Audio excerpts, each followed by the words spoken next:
오늘 우리에게 주신 하나님 말씀 사무엘상 15장 22절에서 27절까지 말씀입니다. 사무엘상 15장 22절에서 27절까지 말씀 우리 함께 같이 봉독하겠습니다. 사무엘이 이르되 여호와께서 번제와 다른 제사를 그의 목소리를 청종하는 것을 좋아하심같이 좋아하시겠나이까? 순종이 제사보다 낫고 듣는 것이 순양의 기름보다 나으니 이는 거역하는 것은 점치는 죄와 같고 완고한 것은 사신 우상에게 절하는 죄와 같음이라. 왕이 여호와의 말씀을 버렸으므로 여호와께서도 왕을 버려 왕이 되지 못하게 하셨나이다 하니 사울이 사무엘에게 이르되 내가 범죄하였나이다.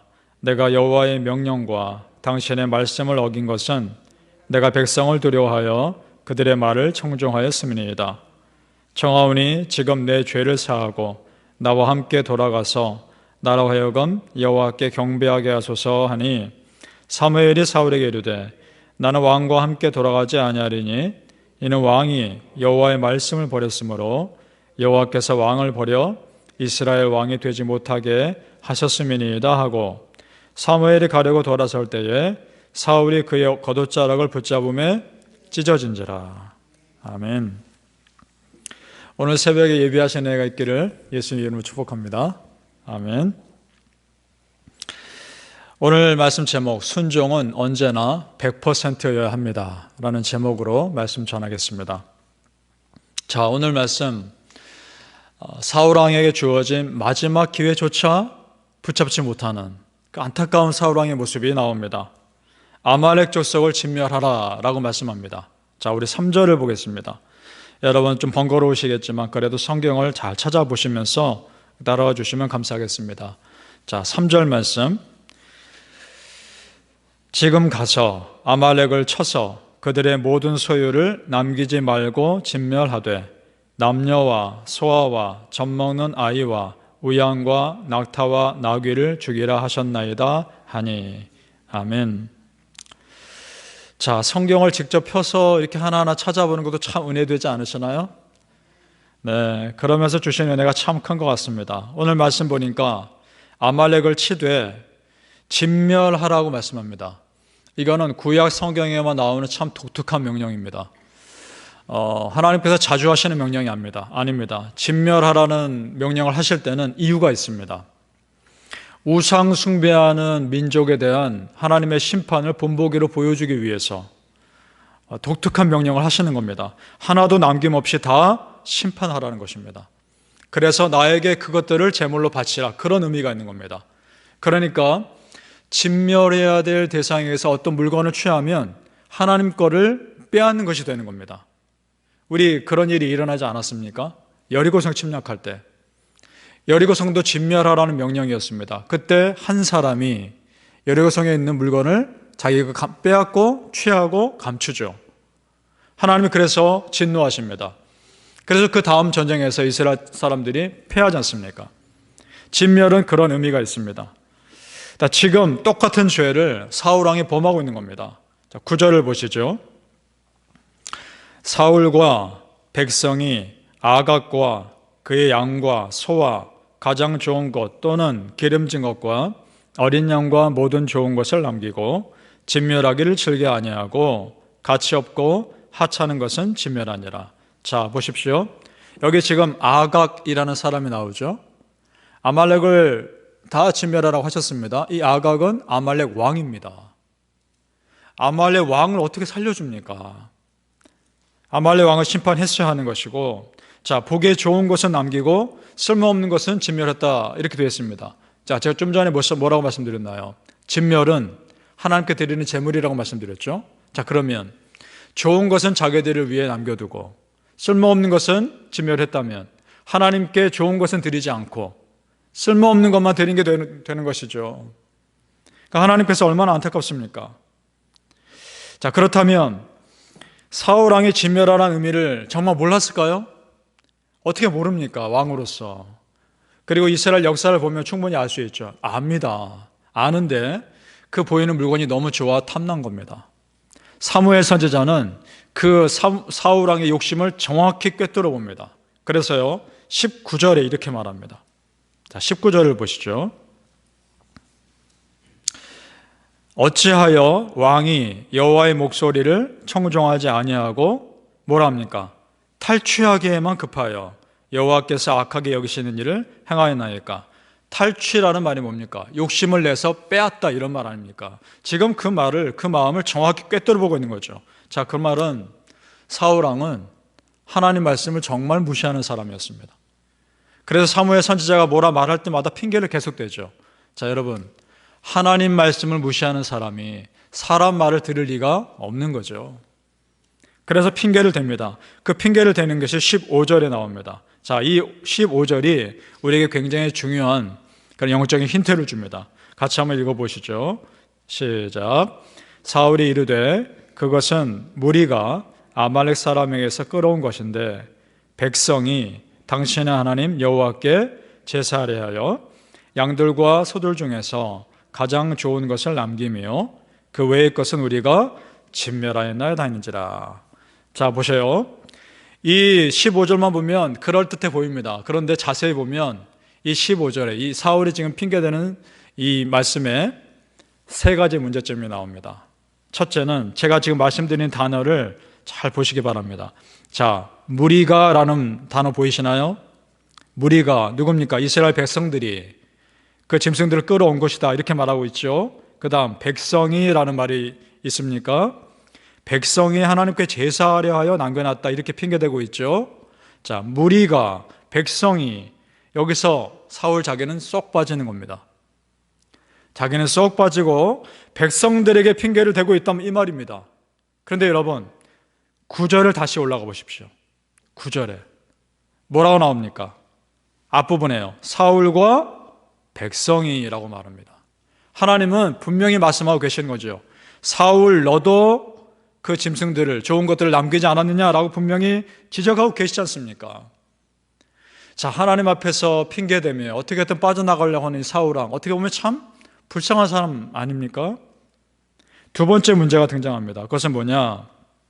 사울 왕이 지금 이 구절에서 사무엘 선지자에게 이렇게 말하죠. 당신의 하나님이라고 말합니다. 그러니까 사울 왕은 자기 하나님이 아니었던 겁니다. 사울에게 하나님은 사무엘 선지자의 하나님이었던 거죠. 이것이 심각한 문제였던 겁니다. 나중에 왕이 될 다윗과 너무나 다른 모습이죠. 다윗이 시편 23편에서 뭐라고 고백합니까? 여호와는 나의 목자시니 내가 부족함이 없으리로다. 다윗과 하나님의 관계는 목자와 양의 관계 아닙니까? 그런데 사울 왕은 그런 인격적인 관계가 없었다는 것이죠. 얼마나 안타까운지 모르겠습니다. 여러분, 다른 누구의 하나님이 아니라 나의 하나님이 되셔야 합니다. 그런 믿음 갖길 바라고 하나님과 그런 인격적인 관계를 맺으시길 바랍니다. 여러분의 하나님입니다. 그 다음 세 번째 문제는 가장 좋은 것을 남겼다라고 되는데 그 남긴 이유가 여호와께 제사하려 하기 위해 남겼다라고 핑계를 댑니다. 여러분, 진멸은 남기면 안 되는 겁니다. 정말 하나님 말씀대로 다 멸해야 되는 것이죠. 무엇이 문제입니까? 이것이 문제입니다. 순종하는 것 같지만 100% 순종하지 않는 게 문제인 겁니다. 90% 순종할 수 있습니다. 그러나 나머지 순종하지 않는 10% 때문에 항상 문제가 생기는 겁니다. 그 10% 때문에. 하나님께 하는 순종은요 100%여야 합니다. 이것은 마치 이스라엘 백성들이 우상과 하나님을 같이 섬기는 죄와 똑같습니다. 하나님을 섬기긴 섬깁니다. 그러나 우상도 같이 섬기기 때문에 하나님을 온전히 섬기지 못하는 겁니다. 그거는 하나님을 섬기지 않는 것입니다. 여러분, 우리의 순종 100%이길 축복합니다. 내 생각엔 좋은 것 같으나 하나님 말씀이 아니면 아닌 겁니다. 내 생각엔 부족한 것 같으나 하나님 말씀이 맞으면 거기는 맞는 겁니다. 우리는 그저 순종하는 것이죠. 성경에 보면 어떤 장군이 문득병에 걸린 장군이 나옵니다. 그 장군이 문득병에서 고침받기 위해서 먼 나라에서 이스라엘 선지자 엘리사라는 선지자에게 고쳐달라고 찾아옵니다. 자, 먼 길을 왔습니다. 그런데 엘리사 선지자가 나와보지도 않고 자기 종을 시켜서 그 장군에게 이렇게 말합니다. 저 요단강 물에 가서 7번 씻어라. 그 사람은 황당한 것이죠. 그러면서 불평하면서 이런 말을 합니다. 내 생각에는 그 선지자가 나한테 나와서 아픈 곳을 보고 만져보고 치료해 주는 것이 맞겠다 라면서 불평합니다. 그런데 그 사람 생각대로 했으면 그 사람 못 고쳤을 겁니다. 우여곡절 끝에 요단강에 들어갑니다. 7번 씻고 나오고 7번째 나왔을 때 어떻게 되나요? 피부가 아기 피부처럼 됐다라고 기록합니다. 여러분, 순종할 때 역사가 일어나는 겁니다. 믿습니까? 우리 하나님께 순종하며 100% 마음을 드릴 수 있기를 축복합니다. 우리가 하나님께 100% 순종할 이유는 이미 하나님께서 우리에게 100% 다 주셨기 때문입니다. 무엇입니까? 예수 그리스도. 그 아들 예수님 우리를 구원하기 위해 십자가에 내어 죽게 하셨습니다. 그러면 다 주신 겁니다. 그 하나님께서 우리를 다 주셨는데 우리가 무엇을 못 드립니까? 그 하나님이 여러분에게 다 주신 걸 믿으십니까? 지금 하나님이 이스라엘 백성들에게도 마음 다 쏟고 계십니다. 근데 이스라엘 백성들의 마음은 아니었죠. 하나님 혼자 짝사랑하고 있습니다. 바라기는 우리 성도님들, 내 생각보다 하나님 말씀에 더 예민하시기를 소망합니다. 그래서 하나님이 원하시는 온전한 순종의 삶 사시기를 예수님의 이름으로 축복합니다.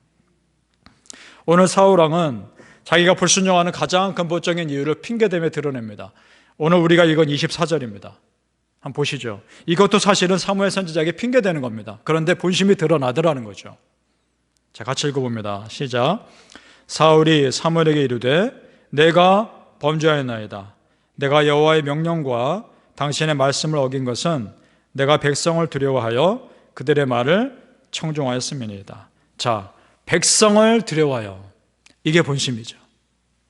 그러니까 사울왕의 불순종의 원인은 하나님보다 사람이 우선이었던 겁니다. 그것이 문제였던 거죠.